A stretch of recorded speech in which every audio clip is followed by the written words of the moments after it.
Hello friends, welcome to our channel. So friends, చాలామంది అయితే కొత్త రేషన్ కార్డు కోసం అయితే గత 10 సంవత్సరాల నుంచి అయితే వెయిట్ చేస్తున్నారు. సో అదే విధంగా కొత్త ఆసరా పింఛన్ల వాటి గురించి కూడా ఈ వీడియోలో చెప్పబోతున్నా అన్నట్టు. సో సెకండ్ వీడియోలో అయితే ఆసరా పింఛన్ గురించి చెప్తున్నా. ఈ వీడియోలో అయితే కొత్త రేషన్ కార్డులను ఎలా అప్లై చేయాలి, ఏమేమి డాక్యుమెంట్స్ కావాలి, ఫామ్ని ఎలా ఫిలప్ చేయాలి, ఎక్కడ ఇవ్వాలనేది పూర్తి ఇన్ఫర్మేషన్ అయితే ఈ వీడియోలో చెప్పబోతున్నాను. సో నేను ఒక ఆర్టికల్ అయితే చూశాను అన్నట్టు. దీంట్లో చిన్న ఇన్ఫర్మేషన్ అయితే మనకు ఉంది.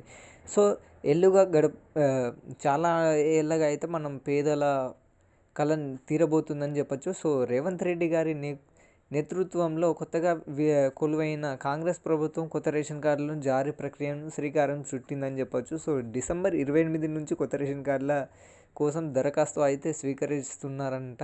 సో అదే కాకుండా దీంతోపాటు ఇప్పటికే ఉన్న రేషన్ కార్డులలో మార్పులు, చేర్పులు, తప్పులు సరిదిద్దుకునే అవకాశం కూడా 20